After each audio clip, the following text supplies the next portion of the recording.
Bienvenue. Suite au meurtre de la 5e vice-présidente du Conseil économique, social et environnemental, le président Macky Sall annonce un durcissement de la loi contre les auteurs de meurtres, une loi qui pourrait cependant avoir des limites et pour l'instituer, le chef de l'État doit saisir l'Assemblée nationale d'Ambadja.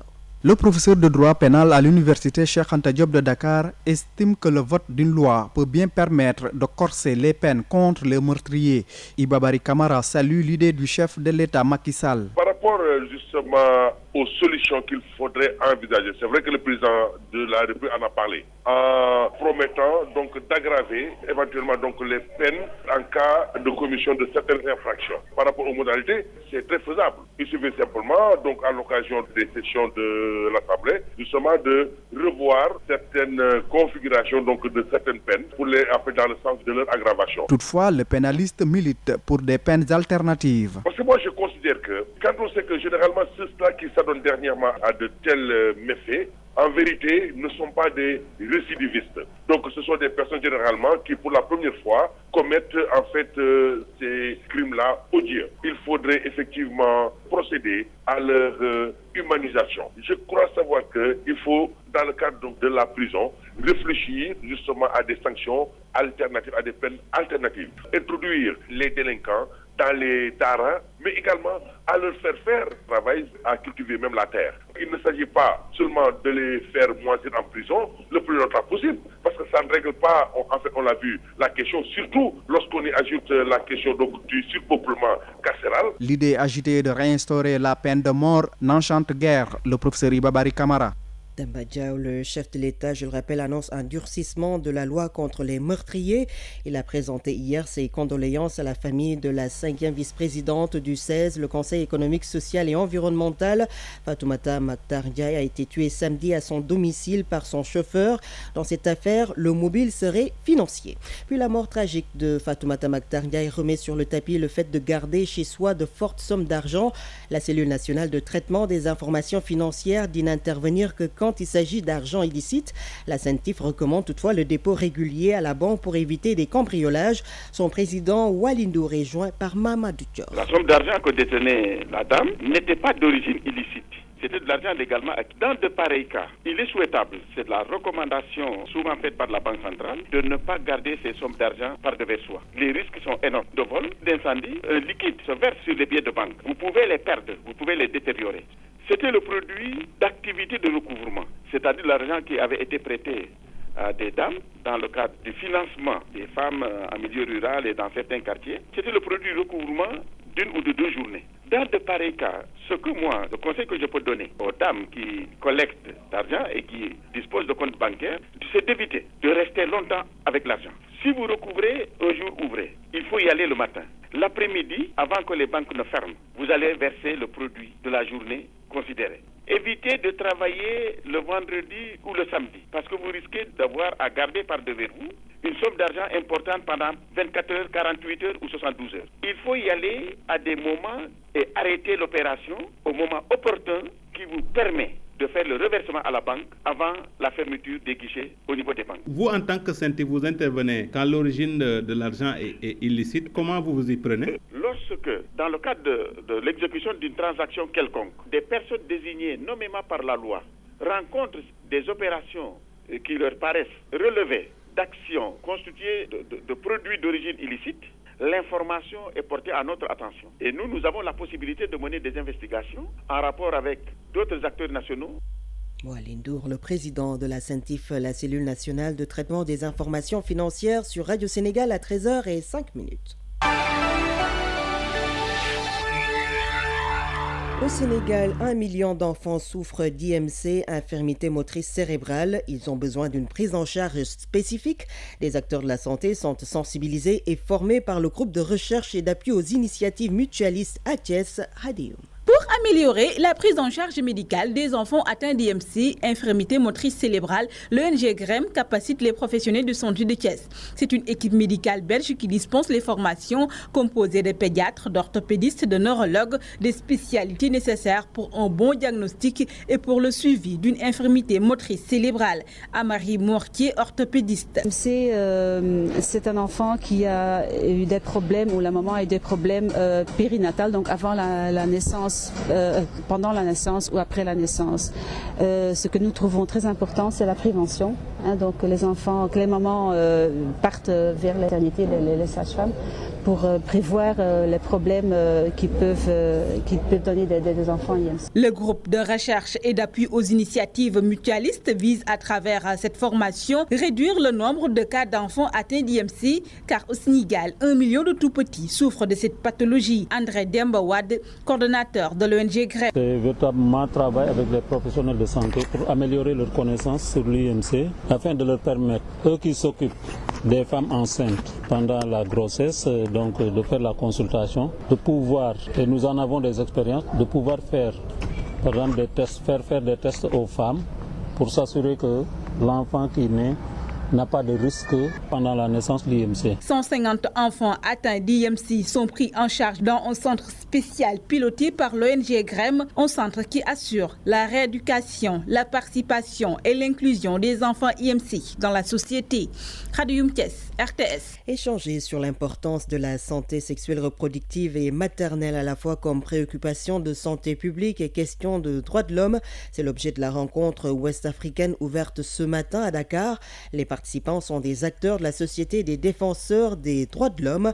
Idrissa Ouedraogo est conseiller technique sur les questions genre et droits humains. Il est au micro de Mariam Amane. Il faut mettre en adéquation les détenteurs d'obligations avec les porteurs de droits de façon à ce que les uns et les autres soient en adéquation. D'une part, pour que ceux qui détiennent puissent aller à ceux qui ont besoin de les vivre pour pouvoir le faire. Donc c'est une question de mettre en adéquation les différentes composantes par rapport aux questions de droits humains, ce qu'on appelle les parties prenantes des droits humains. UNFPA est en partenariat avec la Haute Commission des droits humains, mais aussi avec un certain nombre de partenaires des agences des Nations Unies sur le terrain en mettant l'accent sur les questions de santé sexuelle et reproductive, en mettant l'accent effectivement sur le droit à vivre au niveau de la santé et de la reproduction, au niveau des violences basées sur le genre. En un mot, par rapport aux domaines sur lesquels travaille UNFPA, c'est-à-dire les questions de santé sexuelle et reproductive, les questions de violences basées sur le genre, les jeunes. Il y a un certain nombre de défis dont on avait espéré qu'ils auraient été relevés assez rapidement par rapport aux interventions, par rapport aux initiatives, par rapport aux stratégies. Cela n'a pas été le cas. Quels sont ces défis ? Les défis, c'est de faire en sorte que ces droits qui sont connus maintenant soient vécus de façon effective par l'ensemble des parties prenantes. Une fois que l'analyse est faite, nous aurons identifié les défis, les espaces où il y a eu des blocages, des contraintes et élaborer ensemble avec les pays qui sont représentés des stratégies à même de venir à bout de ces défis-là.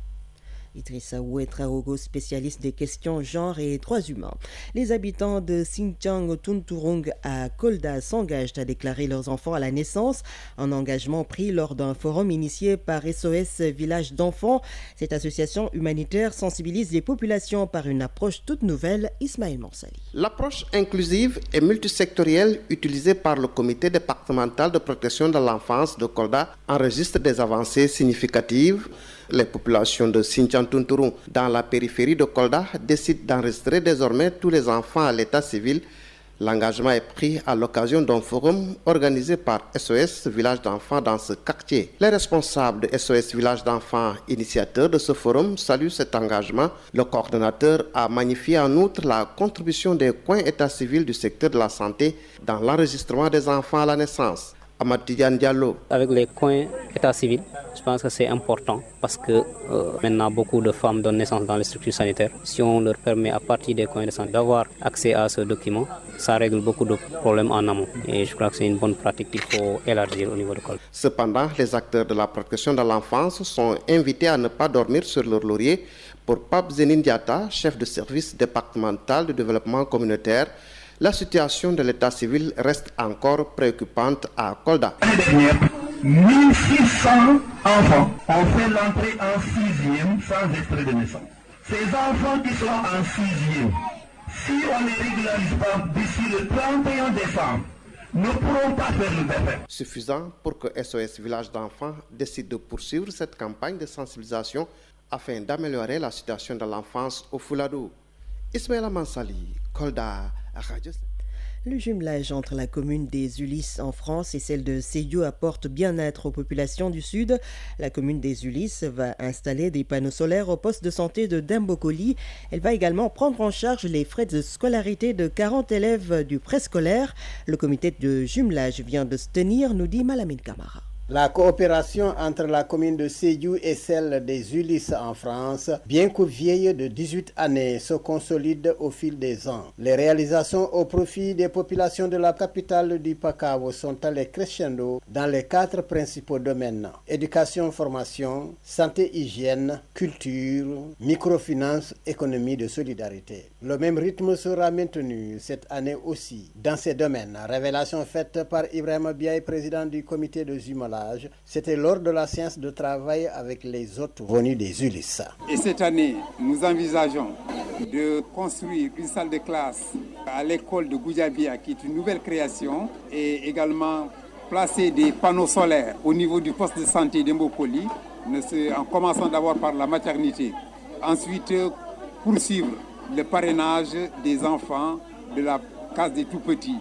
40 enfants sont sur la liste d'être parrainés, vont bénéficier du parrainage pendant 3 ans, pendant leur cycle maternel. Les enfants, une fois sortis des classes maternelles, vont bénéficier de ces fonds-là dans leur insertion à l'école élémentaire. La construction de latrines va se poursuivre puisque la santé et l'hygiène n'ont pas de prix. Madame Monique Trohalen de la délégation des Ulysses. Il y en a besoin dans des écoles, il y en a besoin au marché, il y en a besoin dans plein d'endroits au niveau du public. On en a construit 340. On voudrait reprendre les latrines parce qu'on sait que c'est un besoin, d'abord pour l'hygiène, pour la santé. On donnera avant la rencontre de l'année prochaine un coup de fouet à la culture qui en a bien besoin.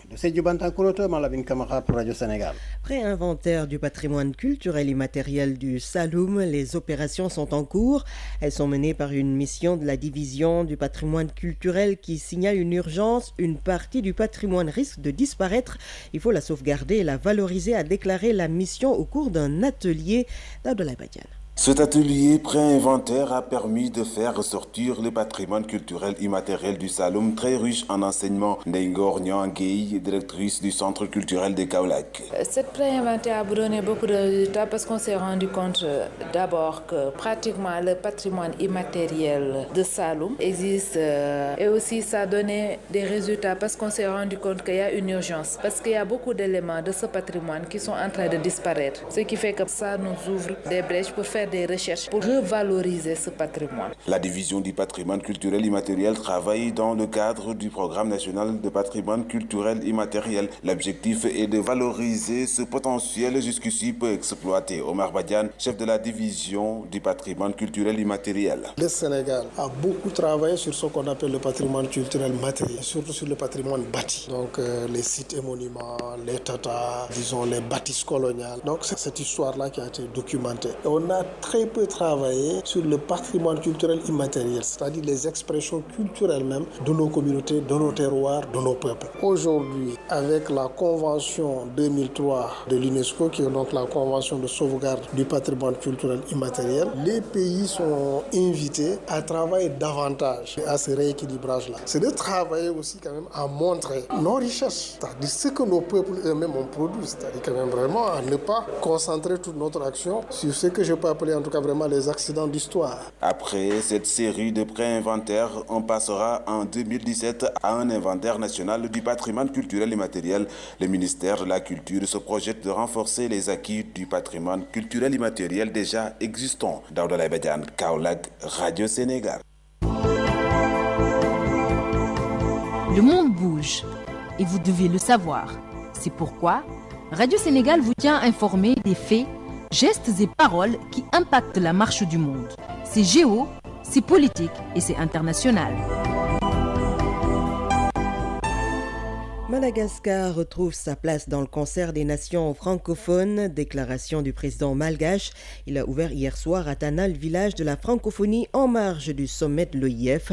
Le président malgache ici au micro de notre envoyé spécial Yolande Ndiaye. C'est qu'à travers ce village et tout ce qui va s'y dérouler, tout ce qui va être organisé, présenté, exposé, la grande famille francophone rappelle, si besoin est, la capacité de ses membres à faire dialoguer harmonieusement leurs différences et leur culture. Il permet aussi à cette famille de se rassembler dans leur diversité autour de valeurs qui les unissent fondamentalement. Ce village symbolise l'ouverture d'esprit et de cœur de nos peuples, leur réceptivité aux uns et aux autres, l'intérêt mutuel qu'ils accordent, offrant ainsi une image d'humanité indispensable à notre époque caractérisée par une mondialisation effrénée. La diversité de nos peuples, de nos cultures, de leurs génies respectifs qui se traduisent aujourd'hui à travers ce village dans des œuvres, dans des modes de pensée, dans des vies, dans des communications, dans des échanges. En faisant de notre pays, le temps du sommet, certes,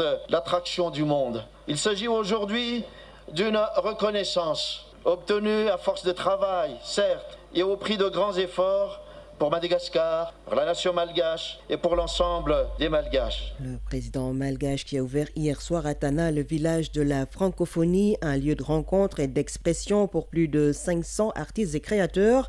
Il est dédié à la découverte, à la rencontre, à l'amitié et au partage.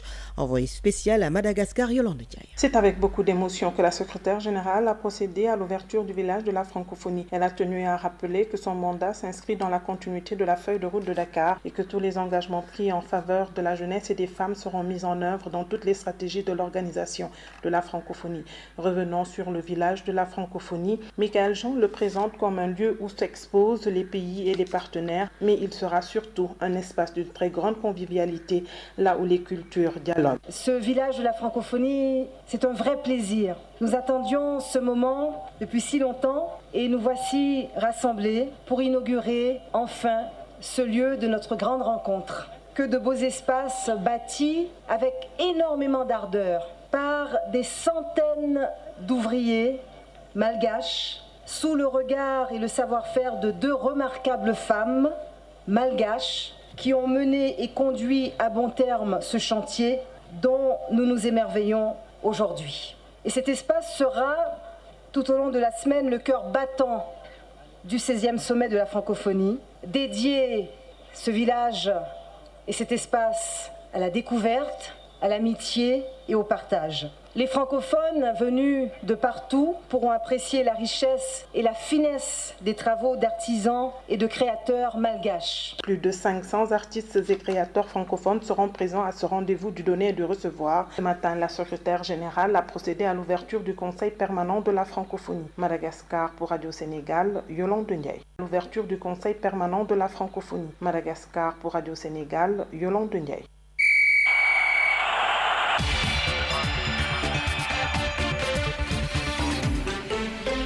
13h19, l'actualité des sports est présentée en direct par Cheikh Tidiane Ndiaye. Bonjour. Bonjour. Les lauréats de la Fondation Abdou Diouf Sport Vertu pour l'édition 2016 sont connus. Cette année, le jury de la Fondation a choisi le Sud-Africain Veid van Niekerk, spécialiste des épreuves du sprint long en athlétisme pour le prix d'excellence. Âgé de 24 ans, Van Niekerk s'est imposé en finale du 400 mètres des Jeux Olympiques de Rio le 14 août dernier. Il a battu également le record du monde établissant un nouveau chrono de 43 secondes 03 centièmes. Il a amélioré de 15 secondes le record détenu par l'Américain Michael Johnson depuis 1999. Le prix d'honneur à l'Ivoirien Cheikh Salah Cissé, médaille d'or et record du taekwondo man. Il a été donc médaille d'or, premier sportif champion olympique de la Côte d'Ivoire de l'histoire. C'était le 19 août dernier aux Jeux Olympiques de Rio dans la catégorie des moins de 80 kilos en taekwondo. Le prix d'encouragement est allé au Nigérien Issouf Al-Faga en taekwondo également. Il a remporté une médaille d'argent, la deuxième médaille olympique du Niger après le bronze obtenu il y a plus de 40 ans par un boxeur. Et pour boucler, le prix d'excellence ou prix spécial plutôt qui est allé à la Sénégalaise Isabelle Sambou, la lutteuse de 36 ans, 9 fois championne d'Afrique, 4 fois vice-championne d'Afrique, championne du monde de lutte de plage. Elle était également le porte-drapeau de la délégation sportive sénégalaise aux Jeux Olympiques de 2016. Notez que ce gala sera donc organisé le 17 décembre prochain au Théâtre National Daniel Sorano et c'est la 13e édition. Le championnat de Ligue professionnelle de football reprend ses droits cet après-midi. Avec 7 matchs en Ligue 1 et c'est la 3e journée au stade Demba Diop. L'équipe de Gorée qui fait face à celle de l'AS Douane qui qui est avant-dernière du classement avec 0 points. Niary Tally qui reçoit le Casa Sport qui est en tête avec 2 matchs, 2 victoires. Au stade Denis Biram Ndao, Génération Foot qui fait face au Jaraaf. Stade Fodé Wade, Jambar qui joue contre l'US Ouakam. Au stade Amadou Barry, Teungueth FC qui reçoit Mbour Petite Côte. À Louga, au stade Albouri Ndiaye précisément, le Ndiambour qui fait face à la Linguère de Saint-Louis, la Linguère qui est l'antenne rouge avec 2 matchs, 2 défaites. Caroline Faye au stade Caroline Faye, le stade de Mbour qui reçoit le Guédiawaye Football Club. Et puis notez qu'il y a également 5 matchs en Ligue 2, c'est pour le compte également de la 3e journée. Duc Caire Foot, Africa Promo Foot qui joue contre Yogo, Diamono Football Club de Fatick qui joue contre Dakar Sacré-Cœur, Ndar Guedj, Mbar Guedj et puis l'Etix qui reçoit l'Olympique de Ngor. Les Lions du beach soccer entament la dernière phase de préparation pour la CAN 2016. 15 joueurs qui ont été convoqués hier soir et qui entrent aujourd'hui en regroupement fermé pour bien sûr quelques jours puisque la CAN est programmée le 13 décembre prochain.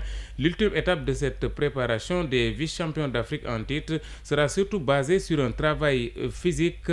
C'est le coach Oumar Ngala Silla qui l'a dit à Benoît Badiane. Le regroupement fermé, le tout, ça fait 21 jours. Mais on l'a fait par 3 phases. La première phase va débuter du 21 au 25, ça veut dire du lundi au vendredi. Ça nous permettra le week-end de laisser les joueurs aller jouer dans les clubs respectifs en Ligue 1 et en Ligue 2. Et ensuite, on retourne à l'hôtel le lundi pour démarrer la deuxième phase à partir du 28 jusqu'au 3. Et enfin, le 5 jusqu'au départ. Et qu'est-ce qui est prévu concrètement durant ce regroupement fermé en vue de la CAN? En fait, nous avons demandé d'être en regroupement et ensuite demandé des matchs amicaux. Mais pour l'instant, c'est les matchs amicaux qui posent problème parce qu'on avait prévu de jouer avec Levante. Mais malheureusement, Levante, une équipe espagnole de beach soccer, en dernière minute, qui dit qu'il n'est plus disponible pour jouer avec nous. Donc finalement, le match-là n'aura pas lieu. Donc pour l'instant, on est en train d'attendre est-ce qu'on pourra aller au Cap-Vert pour jouer entre-temps ou pas. Donc tout ça reste au niveau de la direction technique. Mais bon, dans la première phase, on va essayer de travailler certains jours, surtout sur le plan physique. Donc on sait qu'il y a certains jours qui nous viennent de Ligue 1 et de Ligue 2. Donc pour eux, ils viennent de sortir en regroupement fermé avec leur club. Donc là, ils vont gérer techniquement et tactiquement. Mais le reste du groupe, on va aller insister surtout sur le plan physique. Les matinées et les après-midi, on va faire des séances technico-tactiques. Nous, on sait que notre objectif, malgré tout cela, c'est d'essayer de décrocher une place mondiale. Ça veut dire que les 2 équipes premières doivent forcément aller en Coupe du Monde. Donc nous, notre premier objectif, c'est essayer d'aller en finale. Maintenant, une fois en finale, essayer de conquérir notre titre. Oumar Ngala Silla, le sélectionneur national du beach soccer, qui donc regrette le manque de matchs amicaux pour cette dernière phase de la préparation pour la prochaine CAN prévue au Nigeria du 13 au 18 décembre 2016 et c'est un beach soccer. Ligue européenne des champions de football, la 5e journée à partir de ce soir. À partir de 19h45, 8 rencontres qui pourraient encore être déterminantes pour la suite. Certaines équipes pourraient gagner leur qualification avant terme. Dans le groupe E, Monaco a juste besoin d'un nul pour passer. Les Monégasques croisent Tottenham qui n'a pas droit à l'erreur. CSKA Moscou déjà éliminé joue contre le Bayer Leverkusen. Les Allemands en cas de victoire pourraient passer s'il n'y a pas de vainqueur dans l'autre match. Dans le groupe F, le Borussia Dortmund déjà qualifié accueille le Legia Varsovie de Pologne éliminé. Le Real Madrid qui croise le Sporting Lisbonne a besoin d'un point pour se qualifier. Dans le groupe G, Leicester City a l'occasion de passer s'il bat le Club Brugge déjà éliminé. Le FC Porto passe également s'il bat en déplacement Kopenhague. Dans le groupe H, enfin, Séville 10 points, Juventus 8 points. Un choc des équipes de tête. L'Olympique Lyonnais 6 points est à l'affût. Les Français se déplacent au Dynamo Zagreb. C'était les sports avec Cheikh Ndiaye, merci. Le psychosociologue Ousmane Ndiaye jette un regard sur la recrudescence des crimes notés ces derniers jours dans notre pays. Selon lui, c'est la société sénégalaise dans toutes ses composantes qui est interpellée et la solution passe par une éducation de base. Ousmane Ndiaye répond aux questions d'Ibrahim Assadi. Il y a effectivement ces derniers temps un cumul d'événements violents qui pourrait donner l'impression que ça y est, la violence a pris une ampleur extraordinaire et que tout le monde est en danger. Peut-être à ce niveau-là qu'il va falloir savoir raison garder, surtout au niveau des médias, pour ne pas provoquer un sentiment de panique, un sentiment de peur généralisé, etc. Parce que cela peut conduire à des comportements comme ceux que nous entendons en ce moment, pour amener la peine de mort, etc., etc.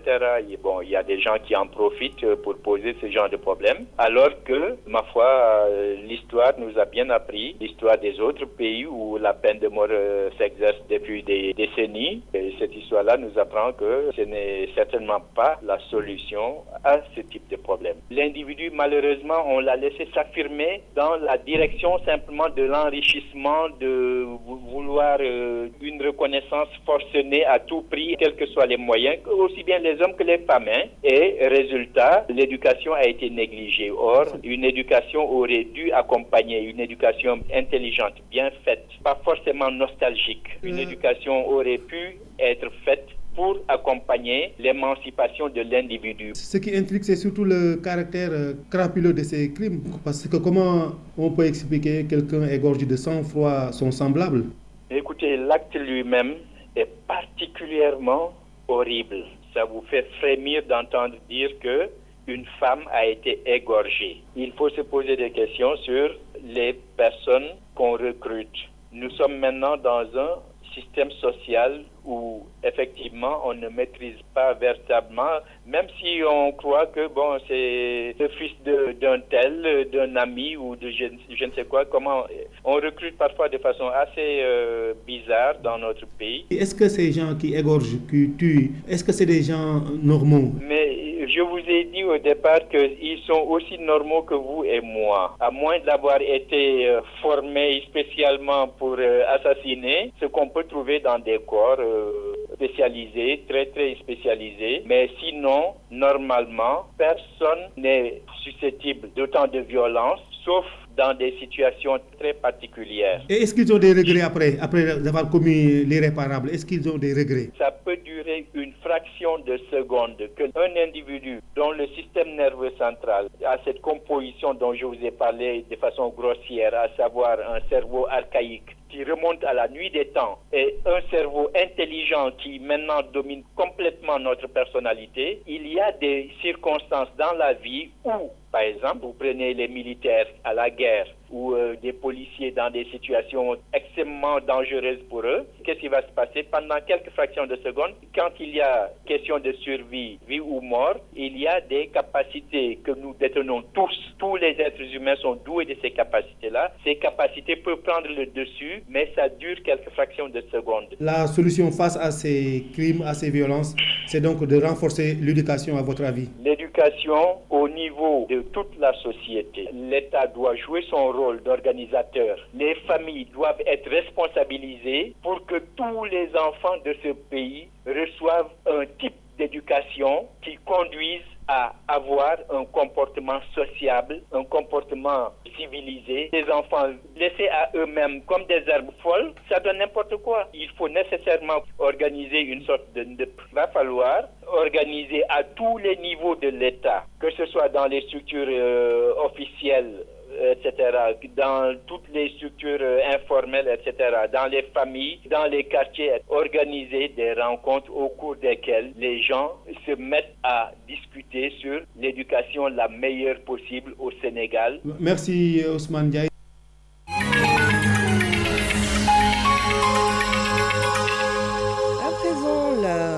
Presse, c'est avec Arona Diouf. Recrudescence de meurtre, Macky Sall sort le bâton. Le chef de l'État a l'illumination hier de Fatou Makhtar Ndiaye qui promet dans les colonnes du Soleil que l'État prendra toutes les mesures nécessaires pour renforcer la sécurité. Ce n'est pas tout car certainement informé des nombreux cas de meurtre et d'insécurité que les populations ont enregistrés au cours de ces derniers temps, poursuit le quotidien. Le président de la République souhaite que désormais les acteurs l'auteur de ces délits soit condamné à la perpétuité et qu'il ne bénéficie pas de remise de peine. Ainsi, Macky Sall écrit la Tribune à sa une qui veut la prison à vie pour ces tueurs. Ce que mes confrères d'enquête appellent l'ordonnance du chef de l'État, le président, qui pointe le manque d'éducation avant d'inviter les familles à diminuer la pression qu'elles exercent sur leurs enfants pour qu'ils réussissent. Le chef de l'État ainsi pour la prison à vie. Des actes posés par le pouvoir en place tacle la Tribune qui sont une sorte de médecin après la mort, car au lieu d'être proactif, le pouvoir a tendance, sous l'intérim du journal, à être réactif. Et pourtant, notre mon confrère Bietis, l'insécurité qui prévaut actuellement a toujours été dénoncée par les citoyens. Le crime étant devenu banal, constate la Tribune. Conséquence, les honnêtes gens sont devenus la cible de voyous et autres loupards au moment où les autorités se bancarisent. Le journal Le Populaire, qui repose cet éternel débat sur la résurrection ou non de la peine de mort, revient sur ces deux camps qui s'affrontent, deux camps que tout apparemment sépare. D'un côté, la masse populaire et une large part des religieux qui prônent la loi du talion légalisée, c'est-à-dire la peine de mort. D'un autre côté, il y a, souligne Samba Alar, les costumes cravatés du gouvernement et autres droits de l'homme qui ne veulent pas entendre parler de peine capitale. Mais confrères du Populaire qui indique dès lors savoir à quoi s'en tenir, de rappeler alors aux autorités de la République d'assurer alors très bien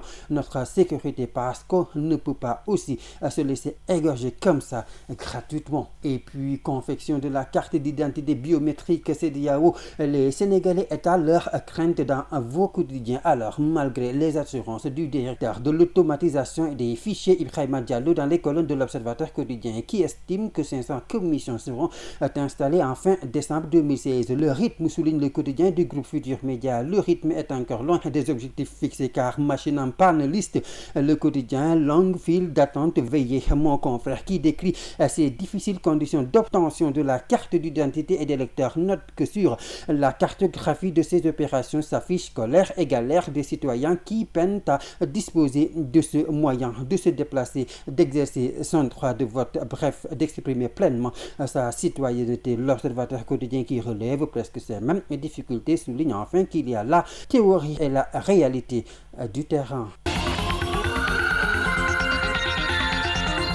13h33, c'est la fin de ce journal. Le rappel des titres: en quelques jours, des meurtres ont été commis dans plusieurs localités du Sénégal. Pour la sécurité des populations, le chef de l'État annonce un durcissement de la loi contre les meurtriers, une loi qui pourrait cependant avoir des limites selon des spécialistes du droit pénal. Le prix d'excellence de la Fondation Abdou Diouf Sport Vertu est décerné au sprinter sud-africain Van Niekerk. La lutteuse Isabelle Sambou obtient le prix spécial. Merci à l'équipe de ce 13h, à la réalisation Papa Malik Noy et Marianne Jay, à la technique et récit Souley Bari, national Aïda Diop ou Marceau est au CDM. Mesdames, Messieurs, merci de votre attention.